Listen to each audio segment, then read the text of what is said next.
Mimicry ఆర్టిస్ట్ని తీసుకొచ్చాం. 100 వాయిస్లు వినిపించడానికి తను రెడీగా ఉన్నాడు.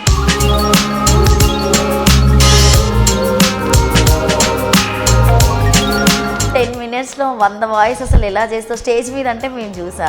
యాక్చువల్లీ నాకు చిన్నప్పటి నుంచి ఈ ఫీల్డ్ అంటే ఇది మిమిక్రీ అనేది దీన్ని అంటారని కూడా తెలియదు నాకు. కాలేజ్లో కూడా కంటిన్యూ చేశారా? కాలేజీ అక్కడ స్కూల్ డేస్లోనే నేను చాలా ఒక 20-25 వాయిసెస్ ఇమిటేషన్ చేసేవాడిని. సార్లు ఎలా నడుస్తారు, ఎలా మాట్లాడతారు అది చేస్తూ అట్లా చేస్తే ఒక ఆయన చూసే ఇది మిమిక్రీ అంటారు, ఇట్లా చేయరా, మా మీద కాదు నీ కాన్సన్ట్రేషను ఇలా సెలబ్రిటీస్ వీళ్ళ మీద పెట్టు. అప్పుడు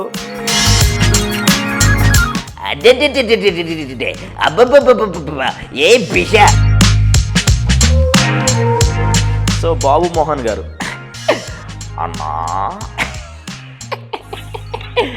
అన్నా పుచ్చుకి అన్నోయ్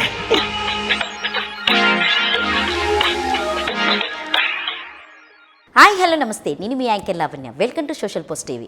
సో రోజైతే మనము ముచ్చట్లే చెప్పుకుంటాం, లేకపోతే మీకు పాటలైనా వినిపిస్తాం. కానీ ఈ రోజైతే ఒక మిమిక్రీ ఆర్టిస్ట్ని తీసుకొచ్చాం. 100 వాయిస్లు వినిపించడానికి తను రెడీగా ఉన్నాడు.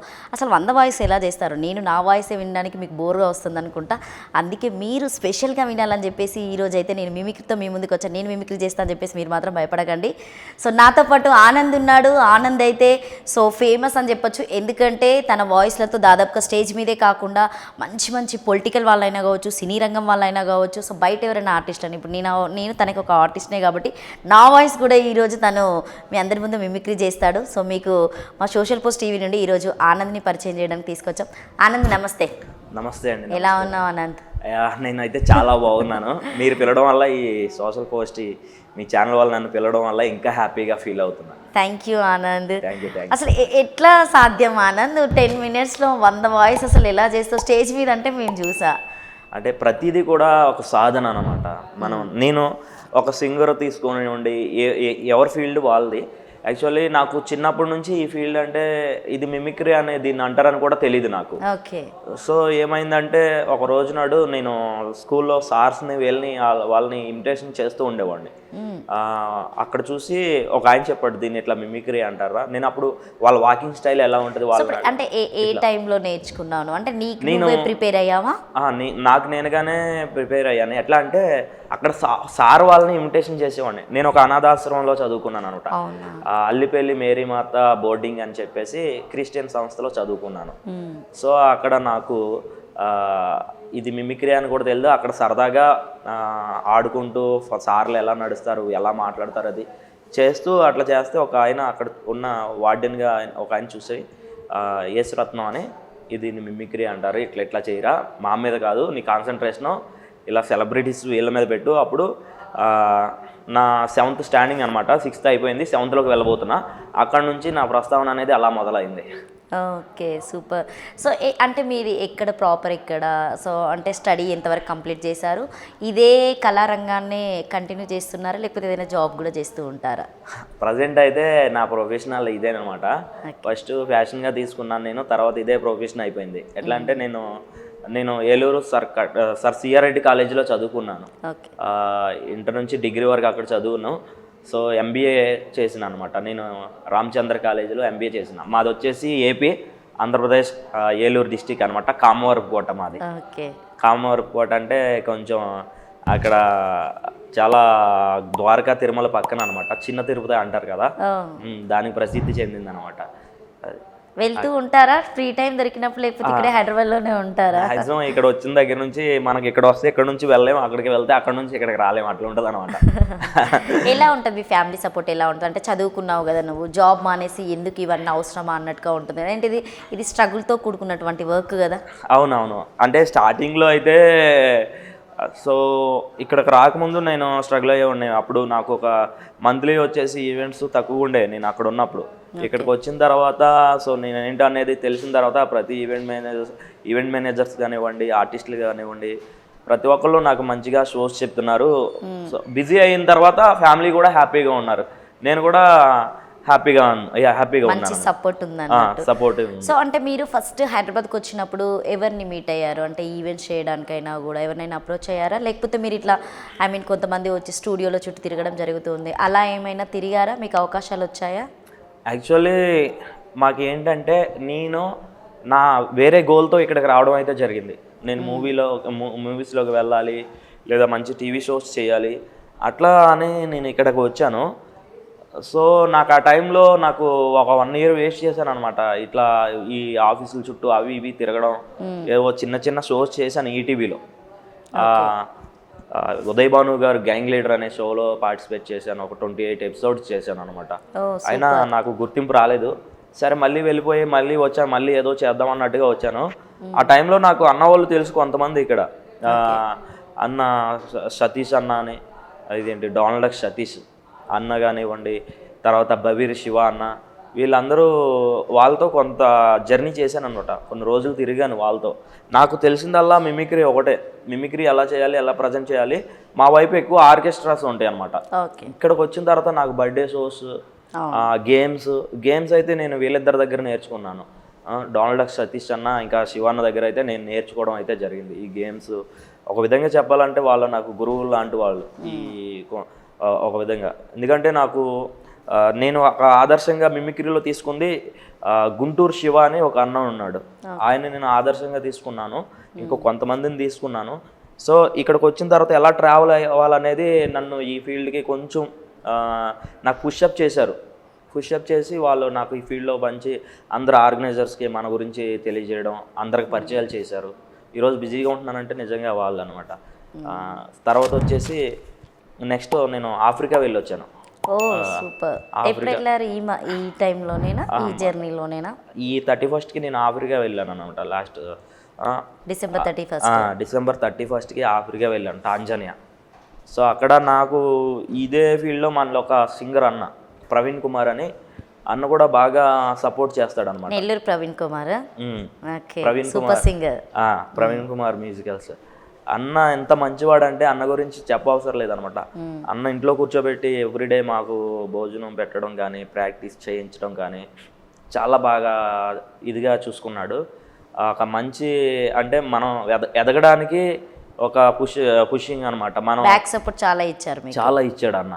సో అన్న ద్వారా నేను అలా ఆఫ్రికా వెళ్ళడం, అక్కడున్న షో కూడా సక్సెస్ఫుల్గా చేశాను. అన్నకి మంచి పేరు కూడా తీసుకురావడం అయితే జరిగింది. అది ఒక నా హ్యాపీ మూమెంట్ అనమాట లైఫ్లో. అలా సో అంటే ఫస్ట్ మీరు స్కూల్లో ఉన్నప్పుడే మిమిక్రీ స్టార్ట్ చేశా అని చెప్తున్నారు. సో ఎవరు వాయిస్ చేశారు అప్పుడు మీరు? ఫస్ట్ స్టార్టింగ్లో నేను సార్లతో స్టార్ట్ చేసిన వాడిని. తర్వాత వచ్చి పిచ్చకొట్టుడు సుధాకర్ గారు, తర్వాత మన బాబు మోహన్ గారు కూడా ఇలా వాళ్ళతో స్టార్టింగ్ లెవెల్లో వాళ్ళ దగ్గర నుంచి ఇట్లా ఒక కొన్ని ప్రతి వాయిస్ రోజుకు ఒక కొన్ని వాయిసెస్ ప్రతిదీ అటెంప్ట్ చేస్తూ ఉండేవాడిని. ఫ్రెండ్స్ దగ్గర ఇమిటేషన్ చేసి చూపించేవాడిని. అది ఎట్లా చేసేవాడిని. ఫస్ట్ వాయిస్ మీరు మా కోసం చేయండి చూద్దాం, అప్పటి రోజులను గుర్తు చేసుకుంటూ ఇప్పుడు మా ముందు మళ్ళీ. అయితే ఫస్ట్ ఆఫ్ ఆల్ పిచ్చకొట్టుడు సుధాకర్ గారు వాయిస్ అప్పట్లో కొన్ని సినిమాల్లో ఎలా ఉండేదంటే, అబ్బబ్బబ్బబ్బబ్బ ఏ పిష అబ్బో అన్నకు మరి చెండ, చిన్న బాబు పెద్ద బాబు కొట్టిన చోట కొట్టకుండా పిచ్చ కొట్టుడు కొట్టారు కదరా, అయ్యో అయ్యో అయ్యయ్యో. ఈయన వాయిస్ ఇట్లా ఉంటే సో బాబు మోహన్ గారు అన్నా అన్నా బుచ్చుకి అన్నోయ్ ఎందుకు ఏమిటి ఎలా అన్నోయ్ పంది పిల్లలు అన్నా అన్నోయ్ ఒక సర్ఫ్ ఎక్సెల్ కొంటే 2 పంది పిల్లలు ఫ్రీ అన్నా బుచ్చుకి ఎందుకు ఏమిటి ఎలా. ఇట్లా ఆయన వాయిస్ ఇట్లా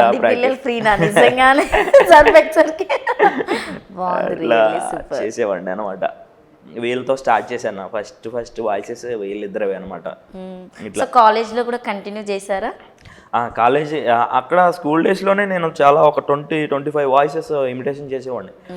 అసలు బయటకు వచ్చిన తర్వాత మా కాలేజీ కళలకు ప్రసిద్ధి చెందినది అనమాట. కట్టమంచి రామలింగారెడ్డి సిఆర్రెడ్డి కాలేజ్ అంటే ఏలూరులో ఒక బిగ్గెస్ట్ కాలేజ్ అనమాట మా డిస్టిక్లోనే. ఆ కళలకు ప్రసిద్ధి చెందింది. అక్కడ కోట శ్రీనివాసరావు గారు కానివ్వండి, తర్వాత రాజమౌళి గారు కానివ్వండి, సూపర్ స్టార్ కృష్ణ గారు కానివ్వండి, అందరూ అక్కడే చదువుకున్న వాళ్ళు అనమాట. అక్కడ నేను స్టార్టింగ్లో అది చేయడం, అప్పుడు స్టేజ్ ఎక్కి కాలేజీలో అంతమంది జనాలు చూస్తే నేను చాలా షవరింగ్ వచ్చేసేది అనమాట. నాకు స్కూల్ డేస్లో చేయడం వేరు. అది చూసినటువంటి కల్చరల్ డిపార్ట్మెంట్ ఒకసారి చూసి నన్ను బాగా ఎంకరేజ్ చేసి సపోర్ట్ చేశారు. అట్లా సపోర్ట్ చేస్తూ ఒక్కొక్క వాయిస్ మాకు ప్రత్యేకంగా కొన్ని క్లాసులు ఉండే కల్చరల్లో. ఎవ్రీడే ఈవినింగ్ ఉంటుంది అనమాట. ఏదో ఒక షో జరుగుతూనే ఉంటుంది. అంటే మనీ పర్పస్కే నేర్చుకున్నారా లేకపోతే ఫ్రీగానేనా అక్కడ క్లాసెస్ అన్ని? క్లాసెస్ అన్నీ ఫ్రీయే. కాలేజీలో చదివే వాళ్ళందరికీ కూడా క్లాసికల్ డ్యాన్స్ కానివ్వండి, సింగింగ్ కానివ్వండి, ఇన్స్ట్రుమెంటల్స్, ఇట్లా మిమిక్రీ, ప్రతిదీ అక్కడ మనలో ఏ కళ ఉన్నా సరే దాన్ని కొంచెం డెవలప్ చేస్తూ ఉండేవాళ్ళు అనమాట. ఎట్లా చేయాలి, అక్కడ మాకు కాంపిటీషన్స్ ఉండేవి వేరే కాలేజెస్కి. ఇట్లా మేము ఎట్లా అంటే నేను డివిజన్ లెవెల్లో ఫస్ట్ రావాలి, డిస్టిక్ లెవెల్లో, తర్వాత స్టేట్ లెవెల్లో. అలా నేను స్టేట్ లెవెల్లో ఫస్ట్ 2 times కాలేజీకి ఫస్ట్ ప్లేస్ అయితే తీసుకొచ్చాను. వేరే వేరే స్టేట్లు వెళ్ళడం. సో అలా తీసుకురావడం వల్ల నీకు మన కాలేజ్లో స్పెషల్ నేమ్ పెట్టారా? నిక్ నేమ్స్ ఉంటూ ఉంటాయి కదా, మన పేరు అనేది పక్కన పెట్టేసి. అట్లానే నన్ను ఫస్ట్ నుంచి ఇంటర్ నుంచి కూడా నన్ను కాలేజీలో అరే కామెడీ గాడిని పిలవండిరా అట్లా అనేసి కామిక్ ఆనంద్ గాడిని అలా ఒక సార్ ద్వారా నాకు అలా వచ్చేసింది అనమాట. కామిక్ ఆనంద్, టానిక్, మందు ఇవన్నీ కలిపి పెట్టారు, మిక్స్ చేశారేమో. కామిక్ యువర్ టానిక్ ఇట్లా అనే అంటూ. సో కామిక్ ఆనంద్ అని నాకు ఒక బ్రాండ్ ఇట్లా ఇచ్చారనమాట. సిఆర్రెడ్డి కాలేజ్ నుంచి నాకు ఆ పేరు ఇట్లా వచ్చింది, సిఆర్రెడ్డి కాలేజ్. ఒక పేరు సంపాదించుకున్నారు మొత్తానికి కాలేజ్లో మర్చిపోకుండా. కాలేజ్ ఇంకా నాకు చాలా చేసింది. ఎందుకంటే కొన్ని సందర్భాల్లో నేను ఫీజులు కట్టలేకపోయేవాడిని. నాకు ఎగ్జామ్ ఫీజు అంటే, కాలేజ్ ఫీజు అంటే ఏదైనా చేస్తారు, కనీసం ఎగ్జామ్ ఫీజులు కూడా నాకు సపోర్ట్ చేసేది నా కాలేజ్. అంటే మీ ఫాదర్ ఏం చేసేవాళ్ళు? అందరూ కూలి పని అనమాట. సో నేను 5th క్లాస్ నుంచి అల్లిపల్లి బోర్డింగ్ అక్కడ చదువుకున్నా. తర్వాత ఇంటర్ నుంచి ఇక్కడ కాలేజీలో. సో నా చదువులు కూడా అంతా సపోర్టింగ్. ఇక్కడికి వచ్చేసరికి కాలేజీలో వాళ్ళు చేశారు. స్కూల్ డేస్ అంతా కూడా అక్కడ కొన్ని అర్పణ హోమం అనమాట. చాలా కష్టపడి మొత్తానికి ఈ స్టేజ్కి వచ్చావు అన్నట్టు ఆనంద్.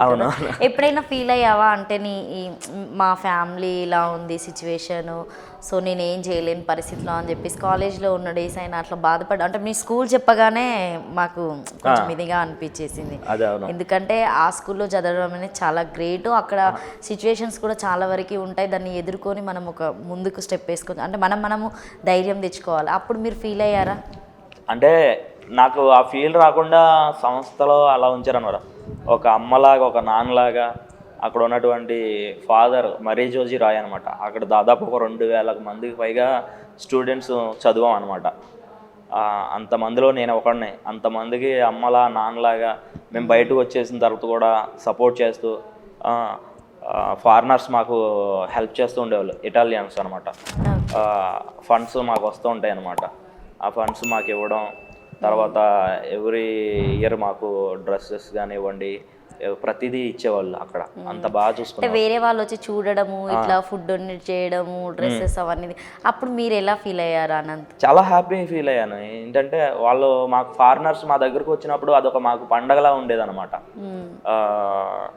సో ఎవ్రీడే కూడా గేమ్స్లో కానివ్వండి, యాక్టివిటీస్లో కానివ్వండి చాలా బాగుండేది. అక్కడ ఫెస్టివల్స్ జరుగుతాయి, అల్లిపల్లి మేరీమాత ఫెస్టివల్స్ అని ఇట్లా జరుగుతాయి అన్నమాట. చాలా హ్యాపీగా అసలు అక్కడ ఉన్న రోజులు కూడా మనకి బయట ప్రపంచం తెలీదు. నాకు బయట ప్రపంచం తెలిసిందంతా సిఆర్రెడ్డి కాలేజీకి వచ్చిన తర్వాత. వేరే వేరే కాలేజీలకి వెళ్ళడం, అంతా బయట తిరగడం, అంతవరకు నేను ఒక బందీగాలాగా లోపల ఉండేవాడిని అనమాట. బయట ఎలా ఉంటుంది అప్పుడు అనుకునేవాడువా బయటకు వెళ్ళినప్పుడు నేను ఏదో ఒకటి సాధించాలి, ఏదో ఒకటి చేయాలని బయటకు వచ్చావు అనుకుంటాను? ఖచ్చితంగా నేను అట్లానే అనుకున్నాను బయటకు వచ్చిన నేను. సో ఇప్పుడైతే హ్యాపీ కదా? ఆ మూమెంట్లను గుర్తు చేస్తూ వెళ్ళేసి వస్తూ ఉంటావు, అక్కడ కలుస్తావు ఎవరికైనా? వెళ్తా, ఎవ్రీ ఇయర్ వెళ్తూనే ఉంటాను నేను.